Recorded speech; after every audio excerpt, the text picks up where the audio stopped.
Hi, I'm Chelsea Hewsome, your host of the Lip Service and Lashes podcast. I'm an entrepreneur, author, speaker, and mom of two. And I'm so tired of women not feeling like they can show up as fully expressed versions of themselves.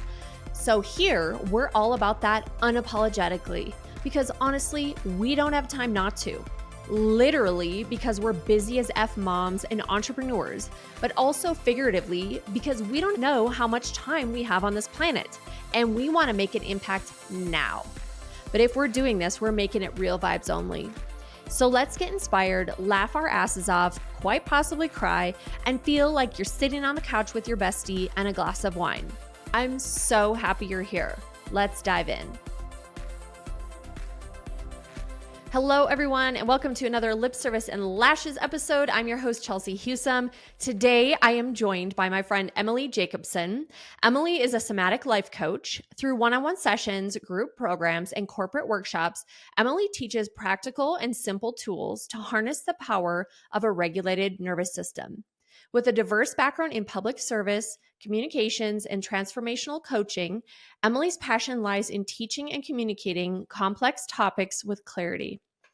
As a life coach, certified in neurosomatic intelligence, Emily guides her clients through nervous system training and dismantles limiting beliefs that hinder personal growth, making transformation easy and approachable for all walks of life. Emily, I'm so glad you're here today. Thank you. Oh my gosh, thank you for having me on. It's so fun to see you again after we met this fall. Yes, when we were in Arizona. Scottsdale. I know. I love that. It's so crazy the way you travel and you meet these women, and then we've stayed in touch ever since. So how cool is We that? both traveled from Colorado to Arizona To only to meet meet there. I know, how random. I love that. Okay, so I want to dive all in here, and I have so much that I just want to know, and hopefully like the listeners too. But talk to me about, and I'm sorry I'm asking like basic questions here, but I've tried to do a little research on my own, but you're the expert, so I'm like, let's just jump in. But how do you know that your nervous system is not regulated? Like, how are you feeling? What are the signs to look for? Sure. That's a great question, especially because right now, especially in the health and wellness space, there's a lot of talk about how important it is to regulate your nervous system. There's a lot of talk. Dysregulated. Okay.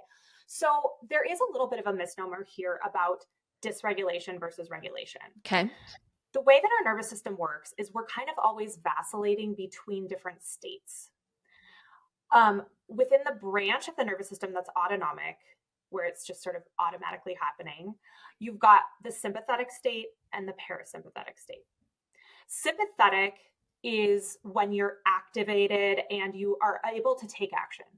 Now, we need to be in a sympathetic state. Otherwise, you couldn't get up in the morning, right? Okay. You need it. It's your get up and go. We like to have get up and go, but we don't want to always be in get up and go, right? We want to be able to go back down into the the parasympathetic state, which is also known as rest and digest. So all day long, we're really vacillating like a wave between sympathetic and parasympathetic. Now, a regulated and healthy nervous system is able to move pretty seamlessly between states and not go into a level of that state that is too much for the situation. For example, let's say you're talking to somebody who's an expert about being a public speaker, and he tells you that you shouldn't have all this other stuff on your website if you want to become a professional speaker. What? That didn't happen. That didn't happen. And inside your body, you're like, are you kidding? Who is this guy? You're mad. Like, girl's ready to fight, right? Because you're like, I'm sorry. Who are you to tell me about what should be on my website? Yeah. Okay. So that, whatever you felt in that thing that may or may not have happened in real life, what you felt in your body was a heightened sense of sympathetic. Okay. Now, would it be nice for you to not get super amped up about things that piss you off? That'd be good, right? Yeah. Your survival brain is going to put you into that state because it thinks you might need to fight or you might need to run away. Okay. The prefrontal cortex, most advanced part of your brain, it knows that it's just some guy that's giving you his opinion, right? So we move sometimes into a much greater, like more extreme state of that branch than we really want to. And that's where things can be kind of uncomfortable. Okay. On the other end of the spectrum, when we're talking about parasympathetic, the rest and digest state, sometimes when life feels just like all too much, we might not just rest, but totally check out. You know what I mean? Yeah. Doom scrolling on Instagram, like kind of mindlessly eating, binge watching shows, all because it's just like, I want to be in parasympathetic so bad, I'm going to go deep down, right? Yeah. And totally disconnect. Yeah. Absolutely. Some Mm-hmm. people might call that dissociation or even Mm-hmm. just a mild state of dissociation. So we all do this. We all get very amped up in our sympathetic states. We all get very low in our parasympathetic states. So the goal of nervous system training and thus creating greater health and flexibility and performance in your nervous system is to ride those waves, but hopefully they don't get as extreme. The highs aren't as high and the lows aren't as low. Okay. Okay. So you don't maybe get as amped up, or if you do, you can like level it out more quickly. Right. You Okay. can get out of the state. And that's something that I teach my clients is not only do I have them create a daily nervous system practice, just like some people walk their dog every morning, or they go to a yoga class multiple times a week, or maybe they meditate every night before bed. I encourage my clients to adopt a nervous system practice, and honestly, only like 5 to 10 minutes a day, which is wonderful because we're all really busy people. Mm-hmm. But I also teach them specific exercises that are very, very regulating to their specific nervous system because we're all different. Yeah. And they can use those exercises in times of distress. And so I call them rescue drills because literally sometimes like in the middle of your day, you need to rescue yourself, and just taking a deep breath is not going to do the trick. Yeah. That makes sense. So, okay. I love all that. So talk to me about your thoughts about being a busy woman, mom, entrepreneur, because I saw and I can't remember exactly what it was on Instagram the other day. It's like, I feel like as moms, as women, like we do so much, and it was saying something like, even when we're sleeping, like we're not even like deeply resting. We're still listening for the footsteps or the kid having the nightmare, or like we're always on this heightened like awareness and doing so much. What are your thoughts on like women, moms, entrepreneurs, busy women? Like, how does that affect us? I'm one of those, right? Yes. Just like you. So I have 2 kids. I have my own business. I'm recently divorced. And so I'm navigating a new life where I'm not only responsible for all the things that I used to be responsible for in my marriage container, but I'm also now having to learn how to do the things that I didn't do. Yeah. So I feel like I'm on overdrive all the time. I also think it doesn't help that technology has outpaced, in my opinion, our brain's evolution. We have so much information that we're supposed to be processing all the time, and it's just all too much.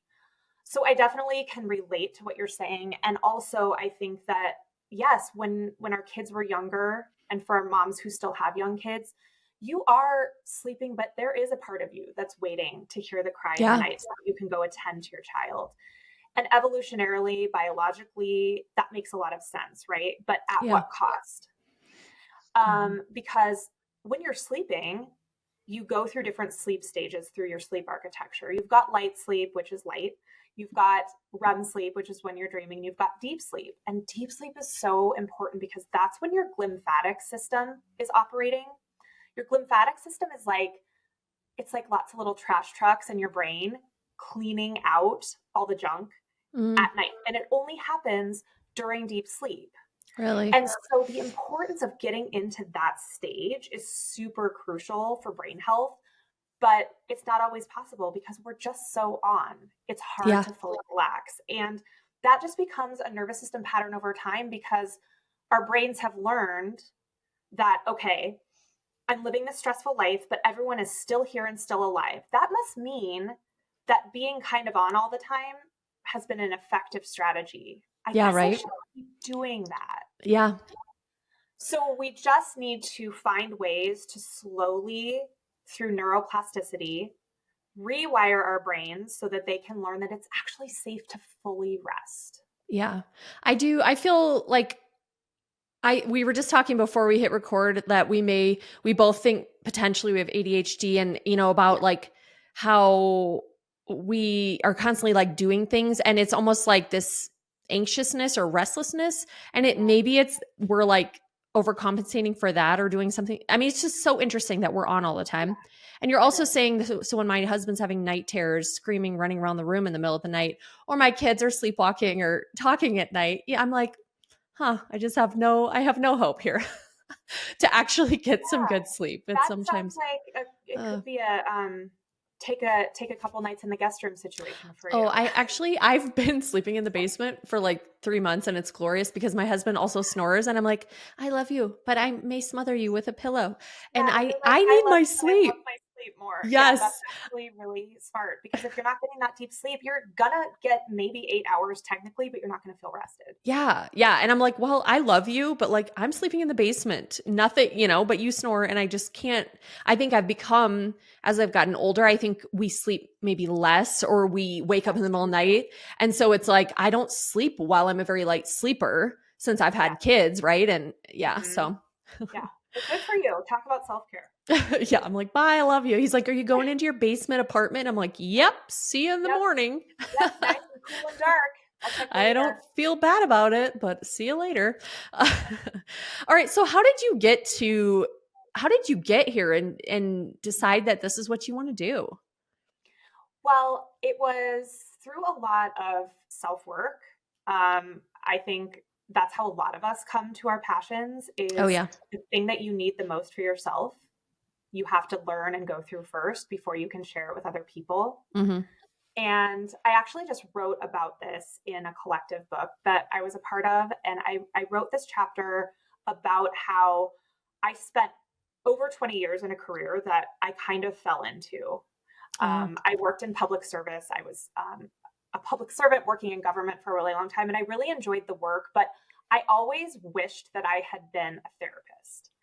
I wished that I had studied psychology in college, but I didn't. And as I was in I'm 46 now, so my early 40s, I think it's a very common time to be reflective on Yeah. what am I doing with my life? How did I Yep. get here? Am I happy? And realizing that the work that I had been doing just didn't light me up anymore. And so I was doing a lot of, listening to all the podcasts, reading all the books, found an amazing therapist, just really, and also getting into communities with other women who Hmm. are really living their purpose. And that was so inspiring to me. So I started thinking like, gosh, like, could I go back to school to become a therapist? And I considered it, but I already have a master's degree. I was like, I'm not really sure that with two kids in elementary school, I really want to be going back to school at this point in my life. So I thought, well, maybe I could be a coach. During this time, I also found nervous system coaching and was working with a nervous system coach. And what I was learning from her was so incredibly profound and impactful and helpful for me and how I was showing up in the world, how I was able to re-regulate myself in Yeah. times of distress. And it was just like, this is it. This is it. I'm going to become a coach, but I'm going to learn this modality and I'm going to use this in my coaching. And that, I don't know, it was just like this internal knowing that I had. And so that's what I did. I got certified in neurosomatic intelligence. I shut down my consulting business that I had been running for about 7 years and started coaching. I love that. And I love that you needed it, and you were like, you saw the profound changes in your Yeah. own life. Yeah. That's so cool. That's so cool. Calling all badass moms and entrepreneurs ready to stop surviving and start thriving. Y'all, I am officially opening spots for one-on-one mentorship. This is designed exclusively for the women who know they're meant for more, but feel stuck in the chaos of balancing business, motherhood, and everything in between. I'm not just another coach. I'm a proven business owner who's built an award-winning company, written a best-selling book, launched a podcast, and built a platform, all while raising a family. If you're ready to get unstuck and take bold action, master time management and boundaries, build an unshakable CEO mindset, and prioritize your energy without guilt, then let's make your next level happen. Faster, smarter, and with zero apologies.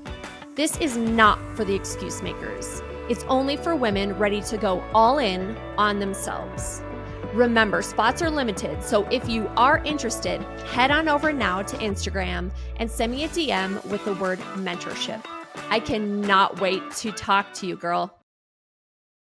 Okay, so how would you define wellness in your own life, and how has it evolved over time? Oh, Just I love wellness in that. general. Yeah, I think wellness is not just wellness in your physical vessel where you're exercising and eating nourishing foods and getting enough sleep and Mm-hmm. quality sleep, and having connection, meaningful connection with other people. But it's also about feeling fully authentically expressed in who you are. I spent so much of my life not being fully expressed, not feeling safe enough to just authentically show up as who I am, because I think I got so much validation growing up as a child, kind of trying to figure out what people wanted and how they Mm-hmm. wanted me to act. And then when I got positive feedback from those actions, I was like, oh, okay, this is who I should be in the world to be connected with people, right? Yeah. And you do that for enough years and enough decades, it just becomes kind of how you are. Um, but again, midlife, lots of reflecting, lots of asking myself, like, am I really being authentic in all situations? And I wasn't. And so I worked a lot on that. And again, through the nervous system, being able to use nervous system tools to feel safe enough to show up authentically, because it can be really scary, Oh, yeah. especially when you haven't been fully expressed for most of your life. It can Mm-hmm. feel very threatening from a nervous system perspective. So just on a, and I this is one of the things that I really respect about you, and why I was so drawn to you at the weekend at the pitch club, and why I like beelined to your breakout session, Oh, because I read your story in the program. I saw that you had a book. I saw that you were from Colorado, but I was just like, I want to know more about this woman. And I think that you're a really wonderful example of like, here I am. Here I am. This is me. Take it or leave it. And the joy I think that that brings up within us is contagious to other people. And it makes other people feel safe to also be just totally authentically themselves.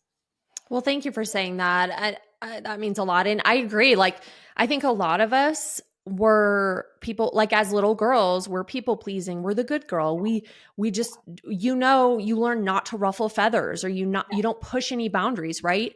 And we see by society of like what we should be doing, right? But Yeah. that then when you get older, you aren't showing up authentically. And you So I can feel it, completely, right? It feels yes. uncomfortable. It feels like icky. And you're just like, oh, I can't. It feels inauthentic and it feels out of alignment.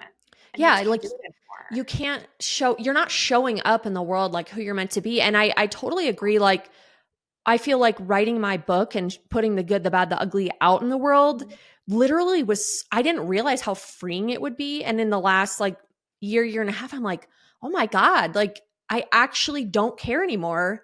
And what you say is what you get. And it is like so freeing. But how many women are still stuck in that people pleasing good girl and aren't showing up as, willing to be judged, or willing to have people be like, oh, look at her. You know what I mean? Yeah.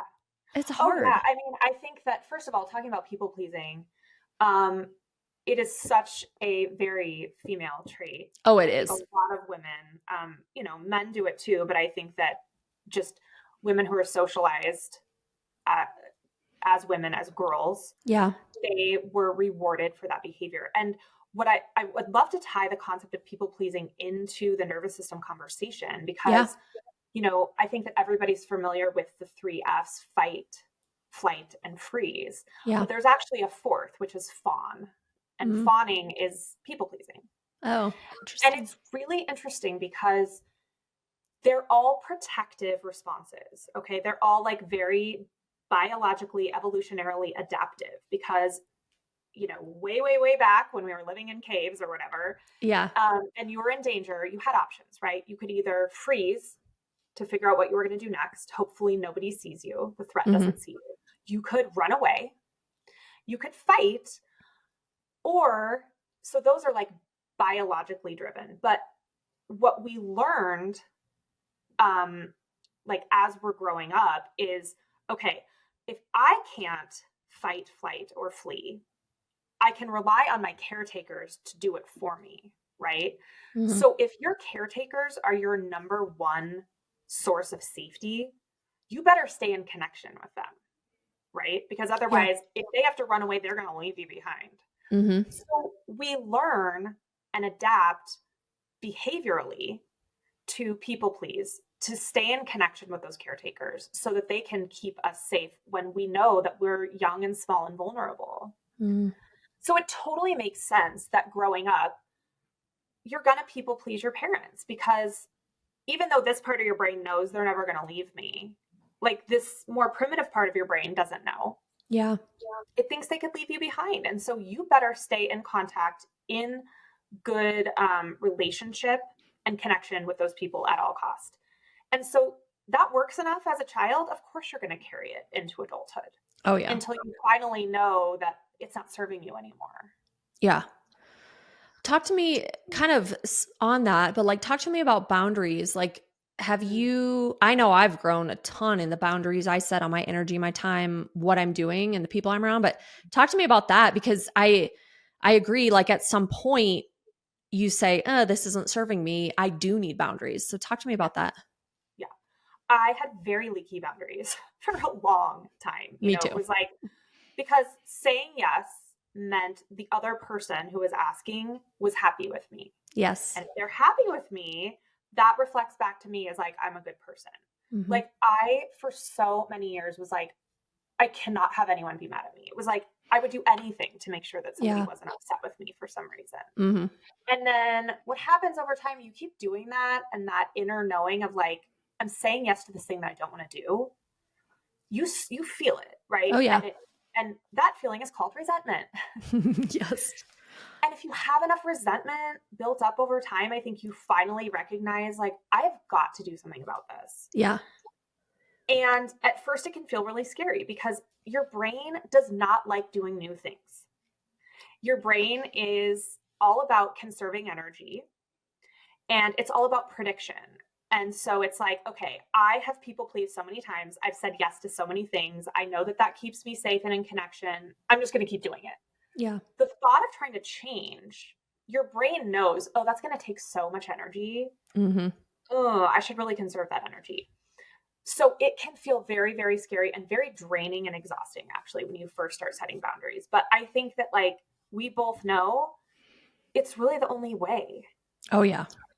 And so one of the ways that I was able to kind of teach my body to be more comfortable setting boundaries is when I knew it was something I had to do, I would do a nervous system exercise to put myself in a very regulated state. Okay. Then I would set the boundary and then I would re-regulate after. And I've been kind of calling this approach like a fear sandwich. Like you've got this thing that's really scary. And your cognitive brain knows, like, what's the big deal? It's just a conversation, right? I'm just setting a boundary. Who cares? Like, no big deal. But the survival part of your brain is freaking out. Oh, yeah. Right? Mm-hmm. So if you can, like, regulate your body, do the scary thing, and then re-regulate after, or even just discharge some of that really uncomfortable energy, then slowly over time, your brain learns to associate scary things with regulation. But also, the more you set the boundary and your nervous system realizes like, oh, that didn't kill me. Awesome. Yeah. I can do this. Slowly realizes like, and that's kind of the concept of like, fake it till you make it or courage before confidence. Like Mm-hmm. those things do work over time because you just slowly realize that this scary thing is actually not dangerous. But it's so much easier if you can kind of just make it that much more manageable and comfortable with some regulating input before and after. I like that. Yeah. And you're probably the same too. I used to just hate conflict. I hate, like before I had to fire someone in my company, I would be like physically ill. Like I am so worked up and I would get so worked up or have a tough conversation. Like I just hated it. And it is the people pleasing. If we're not going to, we're now having a tough conversation and what if these people get mad at us or get upset with us or, and I think I would stew about it in my head and you make it way worse than it actually is. Right. But I like that. Like the regulation, do it. And and then regulate again, that's, yeah. Because then it does teach you like, okay, this is okay. Yeah, it's just we need resources, because as much as we think we can just like get through life just by muscling through pure like thought, like reason, logic, how many times, we're talking ourselves into something like, oh, it's going to be fine, it's going to be okay, it's going to be okay, I can do this. There's still a part of your brain that doesn't believe you. Yeah. And that shows up, that fear, that uncertainty shows up somatically in your body, whether it's a pit in your stomach, whether it's a tightness in your chest, whether it's like shrugging your shoulders, some sort of somatic response that's kind of like trying to protect you from this scary thing. And whether we like it or not, like, we live in bodies. We have to learn how to talk to them, how to communicate to them, because you can't just muscle through with pure brain power alone. For sure.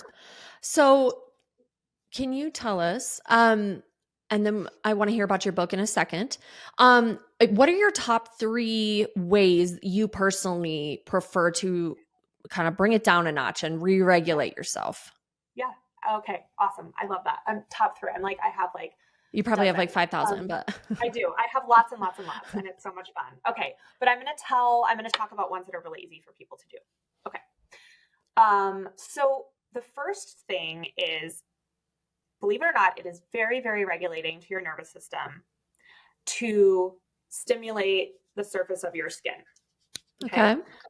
Because your brain knows that you live in a body, right? Mm-hmm. But it really wants to know exactly where your body is in space. And the term for that is actually one of your 8 senses, proprioception. Proprioception is the understanding of where you are in space. And that's really important because when you're navigating your environment, you need to be able to know where you are in relation to something that's potentially threatening. Okay. So the more clear your brain can be about where your body physically is, the safer it feels. So something that I like to encourage my clients to do is, when you're in the shower, some people wash themselves with just, they get a nice lather going and they just wash themselves with their hands, maybe a washcloth, maybe a loofah. I encourage my clients to, when they're taking a shower, to get a pair of exfoliating gloves. Okay. And get those really lathered. And as you're washing your body, be very slow and mindful about where you are touching your skin. And that sounds so silly. It's like, oh, you're going to have a nice scrubby shower to regulate yourself. And the answer is yes. Oh, cool. Because the surface of your skin is covered with somatosensory receptors. And so the more that you can light up those receptors in your brain, and your brain's like, oh, that's where my arm is, that's where my shoulder is, that's where my back is, the safer it feels to navigate the environment. And the reason why I say use an exfoliating glove instead of just your hand is that your brain doesn't really know the difference between the skin on your hand and the skin on your arm. So when you're touching skin to skin, it can't really feel that contrast. Okay. So if you use something like an exfoliating glove or a washcloth, then it can really tell, oh, that's where my arm is. The texture is different. And oh, cool. Yeah. I will try that. Yeah. So a nice good scrub in the shower, especially on your feet. Your feet are really important because that's how you navigate the environment. All right. Cool. Okay. My second favorite way to regulate is through breathing, but I will never tell anyone, go just take a deep breath, because that is not what is going to actually calm you down. So the trick with breathing is to make sure that however you choose to do it, that your exhale is longer than your inhale. Okay. And the reason why that is so key is that that long exhale in relation to your inhale sends a signal to your parasympathetic nervous system. Remember, that's that rest and digest branch. It triggers it to like go on and be like, it's okay, it's safe to calm down. So I like the pattern of 3-5-8 breathing. And that's where you breathe in for 3 seconds, you hold your lungs full for 5, and then you exhale for 8. And that can be a little tricky because it's like you're exhaling the same volume of air that you inhaled in 3 seconds. So the way that you get around that is just simply by pursing your lips. so you can blow the air Go out slower. more Okay. slowly. Okay.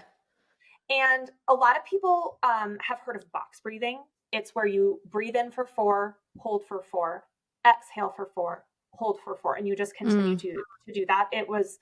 I believe that a lot of people know about it because apparently the Navy SEALs do it.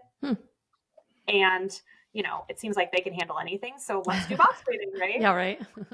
But what it's not doing is doing that super long exhale. Okay. So that's something that you can do in the car while you're driving. That's something you can do while you're cooking dinner, right before bed. Anywhere. Yeah. Mm-hmm. Love that. Okay. Yeah. I'm taking notes. Awesome. And then the last thing that I teach people that is a great way to stimulate your vagus nerve.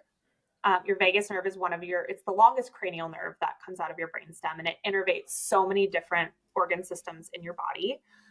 It's like a super highway of information. Okay. And it's also a really interesting nerve because, nerves go both directions. It's like they take information from your body and the environment and they take it up to your brain to make sense of. Mm-hmm. They also take information from your brain and put it down into your body. And you would think that would be like a 50-50 situation. But with the vagus nerve, it actually 80% of its job is to take information from the environment and put it up in your brain. So it's really important to tell your vagus nerve in a way that it's safe, because then it can send that signal of safety to your brain. Okay. So one of the ways that you can stimulate your vagus nerve, and this is going to look super silly, but that's pretty much what all my nervous system drills look like, is completely ridiculous, and they work, so I won't apologize for it, is to use your tongue to stimulate your vagus nerve. And so the exercise that I teach my clients, which also can be done almost anywhere. I think you were doing this at hockey the other day. Did I see this on Instagram? Totally. Yes. Okay, good. Yeah. So tongue circles. Okay. All you do is keep your lips closed. Okay. Take your tongue and you're going to trace your teeth up, back, down, around, up, nice and slow. On your mouth. Really kind of get after it. Like you really want your tongue to feel like it's getting a workout. Okay. And I tell people start with going 3 clockwise, 3 counterclockwise. Almost every single time it will trigger a yawn in the person that I'm teaching it to, which is a great indicator that your body feels relaxed, right? If you're yawning, you're like, oh, I could rest now. Okay. So yeah, it just looks like this. Go watch on YouTube, or I think Spotify. Yeah, I saw you doing on Instagram. I was like, oh yeah, I've seen this. You see me sitting here. Yes. You can't see me. But yeah, I do it all the time. Like sometimes say I'm like, it's busy. It's the afternoon. I got to get my kids. I got to take them to activities. And I'm just feeling frantic. Like wound up. Yeah. I'm like, okay, just regulate. What can I do right now? Well, I can do tongue circles. Yeah. And it's just, if you can do little bits throughout the day to just calm yourself down, to get yourself out of that heightened sympathetic state or up from a dissociated, very shut down state. Okay. You can get back in that middle ground where you really can think clearly and make rational decisions, not from a place of feeling unsafe. Ooh, thank you. Those are great. I'm going to try all of those. Okay. So I want to hear, and then I promise we will hear about your book. I want to hear a mom fail story, because I feel like it's so good for us to share when it's just a total shit show. Yeah. I have a really good one. It's pretty embarrassing, but I feel like if there's anywhere I could share it. Yes, here is a safe space for sure. Okay. So this story takes place when my daughter was 4 and my son was 2. Okay. They're now 12 and 10. We had just moved into a new neighborhood, and I didn't really know anybody yet. I maybe had met a handful of people. But I found out really quickly that the swimming pool was open and there was a teenage girl that was going to give swim lessons. And I was like, I am all over this for my 4-year-old. Yeah. So I go up to the pool with both of my kids. 4-year-old is getting the lesson. I'm on the edge with the 2-year-old. 2-year-old does not have a swimsuit because I was a mess and I was trying to get there on time. And I just didn't have the time to put him or me in a swimsuit. And I'm like, it's 20 minutes. Like, how bad can this go? Well, my son is just like apoplectic about not being able to get into the pool. So I'm like, well, he can go in his diaper, like fine. But like, what about me? And he is seriously having such a meltdown. And I was like oh my gosh, these people are going to think like my kids are so not behaved. And I'm thinking like, okay, what am I wearing? And I'm like, okay, I'm wearing shorts that are like quick dry. I'm wearing a t-shirt and I'm wearing a bra. And the bra like is hot pink. And I'm like, I mean, this might look like this could be a bikini Swimsuit? top. Oh, this could totally be a bikini top. So I just am like, I'm just going to get in the pool and I'm just going to pretend that I'm wearing a swimsuit. So I like quick take my t-shirt off and I like get in the pool quick style and I'm like, you know, up to my neck in the water, trying to hide the fact that I'm like legit in my bra. And I'm like, you know, got my little guy and he's very happy. And we swim for a little bit, but I still don't know to this day who was at the pool now or who was at the pool that day that I probably hopefully became friends with. I cannot even imagine what they were thinking. They were like, who's the new crazy lady? Who's the new lady? Yeah, who's swimming in her bra and clothes. Swimming in her bra. Like, did she really think I thought that was a bikini top? Oh, that's hysterical. So yeah, if any of my neighbors are listening and you saw me that day in my hot pink bra, please let me know because I'm still dying to know who was there. I love that. I love that. But like your son was losing his mind and you're like, yeah, this isn't going to go well. Just get in the pool. I love that. Yeah. It's like, but honestly, what it was is I was so sick of listening to him complain. It was like, I would rather make myself completely embarrassed than listen to him cry. And I think sometimes like we just make these wacky decisions in the moment to try to get through. Oh, totally. And it's like, I guarantee you've thought like, wow, did I actually just say that? Or did I actually just do that? Like, or pick that up, whatever that was. Like, you're like, oh, I've hit a new low in life, but anything for the kids. I really hit a new low that day, but I feel like I've got up from there. Funny. So maybe that was my rock bottom. I don't know. That's funny. That's funny. Okay. So tell us about your book and then where our listeners can find you and how we can support you, please. Awesome. Thank you. Well, I did not write the whole book. That is my next goal. You're my inspo You'll do it for that. Oh, but I was a part of a collaborative book written by 12 women, and I have a chapter in it where I discuss becoming fully expressed, and that is the title of the book. And I basically talk about my career and my decision to pivot in my 40s after realizing that I was doing something that I wasn't super passionate about. And then I go into a little bit more just about how I've worked with my nervous system to become a more authentic version of myself and how I help others do the same. And the other stories in the book are incredibly inspiring. Like I feel so honored to have written alongside these other women who are brand experts and habits experts and midwives and other coaches. And they're all just amazing. And you met some of them. Is this with Rebecca Cafiero? It is with Rebecca. I love that. Yeah. So I'm in her mastermind this year, which has been an incredible experience. Oh, wow. And so you can find the book on Amazon. All the proceeds for the paperback version go to a nonprofit that's near and dear to one of the author's hearts. And awesome. You can find me on Instagram. My handle is at Emily Jacobson Coaching, and my website is emilyjacobson.com.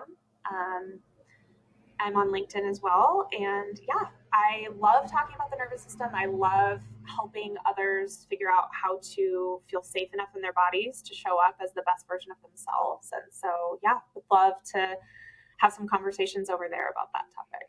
I love that. Well, I will put all that in the show notes also. I will be grabbing the book as well. And congrats. That's a big deal. That's amazing. And thank you so much you're so knowledgeable. And like, I love how you put it into real life too. You know what I mean? Like in ways I can understand and the listeners can understand too, if we're not like experts in it. So thank you so much. And I so appreciate you coming on. So please go give Emily a follow and check all her stuff out. She's doing incredible things. So thank you for listening, and we'll see you next time on Lip Service and Lashes. And always remember, no BS, just real vibes. If you loved the episode, share it on Instagram and tag me so I can say thank you and meet you, or share it with a girlfriend who you know would love this too. Always remember, no BS, just real vibes. See you next time on Lip Service and Lashes.